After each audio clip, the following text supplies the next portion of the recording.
اعوذ باللہ من الشیطان الرجیم بسم اللہ الرحمن الرحیم والعصر ان الانسان لفی خسر الا الذین آمنوا وعملوا الصالحات وتواصوا بالحق وتواصوا بالصبر صدق اللہ العظیم۔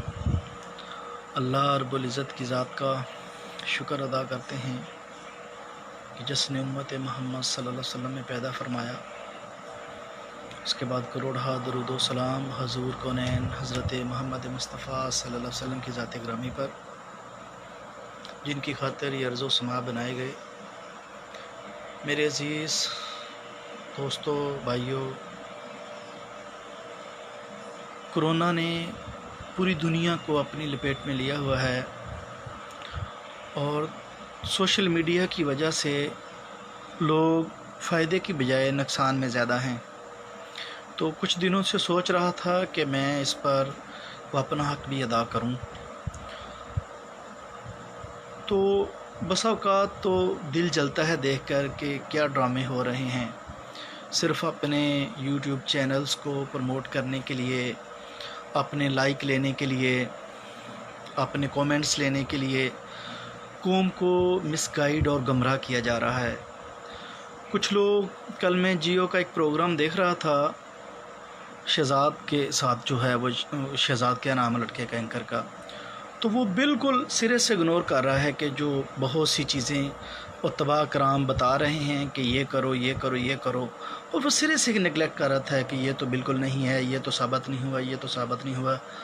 وہ خبیثو تمہارا کیا ثابت ہوا ہے جو سارا سال بھونکتے رہتے ہو اور کوئی خیر کی، کوئی تربیت کی، کوئی اصلاح کی بات بتاتے نہیں ہو، صرف دو پارٹیوں کو بلایا اور اس پر لوگوں کا تمسخر اڑایا، اپنی صرف ہائپ کریٹ کرنے کے لیے لوگوں کو لڑاتے ہو۔ تو میرے عزیزو، یہ کرونا ایک ایسی بیماری ہے جس کو ہم طب کی زبان میں نمونیا کہیں گے۔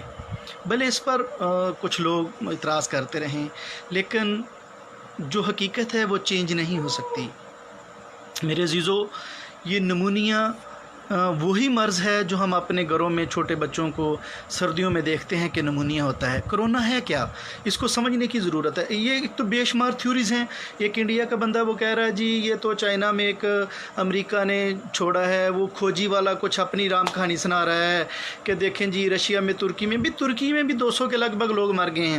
وہاں صرف پالیسی یہ ہے کہ جیو نیوز اور اس طرح کے خبیث چینل نہیں ہیں، گورنمنٹ کی جو پالیسی ہوتی ہے اس کو فالو کرتے ہیں لوگ۔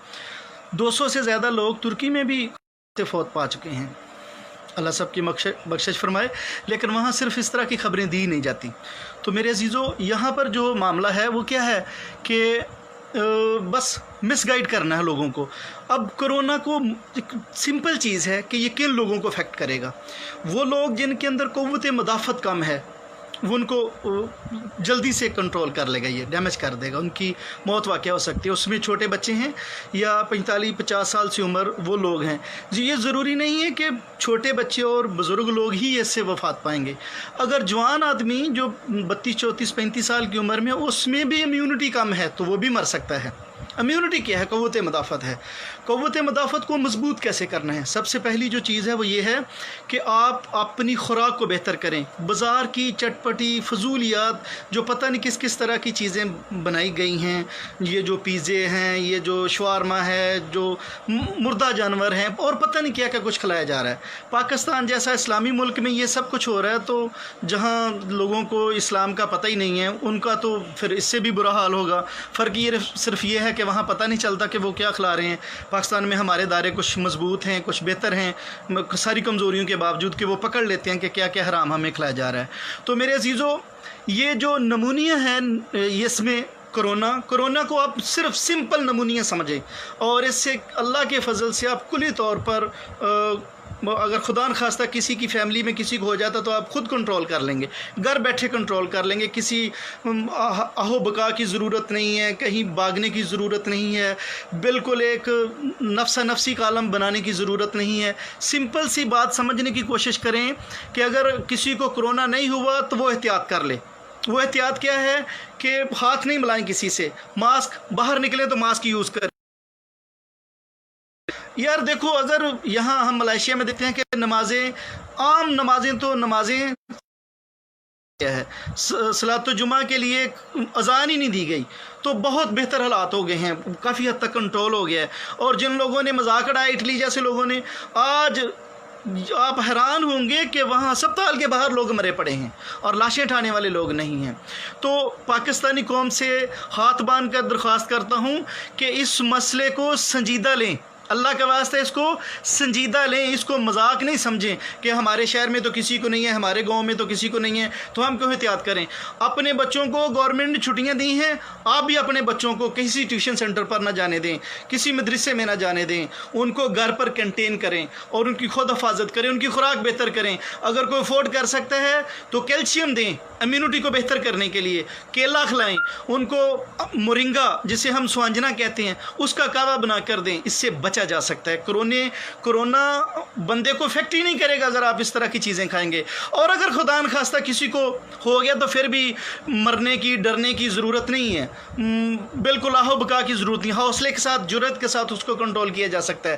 یہ ایک بات سمجھ لیں کہ یہ جو پانی جاتا ہے پھپھروں کے اندر, تو سب سے پہلے یہاں پانی جا کے جم جاتا ہے پھپھروں میں. پھپھروں کا کام ہے آکسیجن کو پمپ کرنا, سانس جس سے ہمارا چلتا ہے.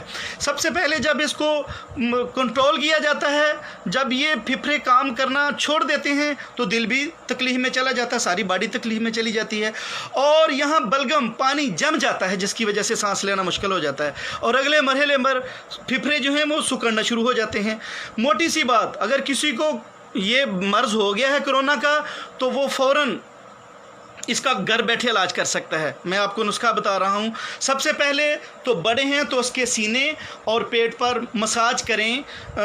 یہ جو تارا میرا کا تیل ہم بولتے ہیں نا, اس کو تارے میرے کے تیل کو مساج کریں. آپ دیکھیں گے 5-7 منٹ کے بعد اس کی سانس بحال ہونا شروع ہو جائے گی. تارے میرے کا, صرف سمپل تارے میرے کا تیل مساج کریں. اور اگر بچے چھوٹے ہیں سرسوں کا تیل لیں اور اس میں 5-7 تھوم کی تریاں لیں, اس کو فرائی کر لیں اور وہ مساج کریں.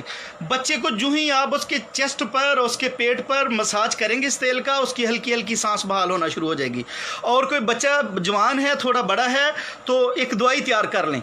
ایک دوائی آپ گھر بیٹھے تیار کر سکتے ہیں. سب سے پہلے تو اسے کعوہ پلائیں. کعوہ کس چیز کا ہونا چاہیے؟ پودینہ, اجوائن اور یہ جو زعفران ہے, اس کا کعوہ بنا کر پلائیں. اللہ کے فضل سے کوئک آپ اس سے امیونٹی پائیں گے انشاءاللہ. کوئک آپ دیکھیں گے کہ سانس بحال ہو گئی ہے. اور بھی اس کے بہت چھوٹے چھوٹے علاج ہیں. جسے فرض کریں کسی کی بلغم بالکل جم گئی ہے, سانس لینا مشکل ہو گیا ہے, آپ سمجھ گئے کہ بس یہ تو جانے والا ہے, اس سٹیج پر بھی آپ جمال گوٹا کا ایک دانہ لیں, اسے توڑیں, 1 چمچ سالٹ لیں, اس میں اسے ٹھیک طرح سے رگڑ لیں. ٹھیک طرح سے رگڑ کر تھوڑا سا پہلے اسے کعوہ پلا لیں تاکہ اس کا پیٹ خالی نہ ہو. اور اس کے بعد تھوڑا سا, ہلکا سا, اتنا سا یہ جو دوائی ہے وہ کعوے کے ساتھ دے دیں.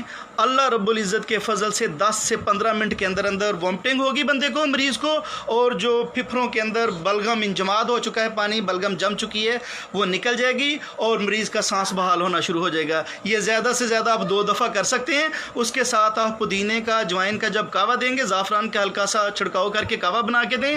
اللہ رب العزت کے فضل و کرم سے مریض 2-3 دن میں بہتر ہو جائے گا. اس کو اپنے دوستوں تک no need to share, no need to like, صرف عمل کی ضرورت ہے. میں یہ نہیں کہتا کہ اسے شیئر کریں, اسے لائک کریں, نو, مجھے اس کی ضرورت نہیں ہے. میں صرف یہ کہتا ہوں کہ آپ خود اور اپنے خاندانوں کو اس پر عمل کرائیں. اللہ رب العزت کی ذات نے چاہا تو ہم کورونا سے جیت سکتے ہیں. فرق صرف کتنا ہے کہ ہم نے اس کا مذاق نہیں اڑانا اور اس کو جرأت کے ساتھ فیس کرنا ہے. اس کو حاوی بھی نہیں اپنے آپ کے اوپر کرنا کہ وہ مر گئے, کچھ بھی نہیں ہوا اور کچھ ہوگا بھی نہیں اللہ کے فضل سے. صرف کیا ہے کہ احتیاط کرنی ہے, ہاتھ کو بار بار دھونا ہے, کپڑے صاف رکھنے ہیں. باہر تو سمجھے جانا ہی نہیں, اگر ضرورت ہے تو جانا ہے, نہیں ضرورت تو کیوں جانا ہے بھائی. بچوں کو خصوصی طور پر کنٹرول کریں کہ وہ باہر نہیں جائیں. اسٹوڈنٹ جو ہیں وہ چھٹیاں منانے کا موڈ نہ بنا لے گا, اب چھٹیاں ہو گئی ہیں ماسی دے گھر چلو جی, چلو نان کے چلو, داد کے چلو. یہ والا بیہیویئر بالکل ڈینجر ہے, اور صرف ایک شخص کے لیے نہیں, یہ پورے پاکستان کے لیے ڈینجر ہو سکتا ہے. اللہ رب العزت کی ذات سے دعا ہے اللہ ہمیں اپنی حفظ و امان میں رکھے, بیماروں کو شفائے کاملہ عاجلہ عطا فرمائے. السلام علیکم ورحمۃ اللہ وبرکاتہ.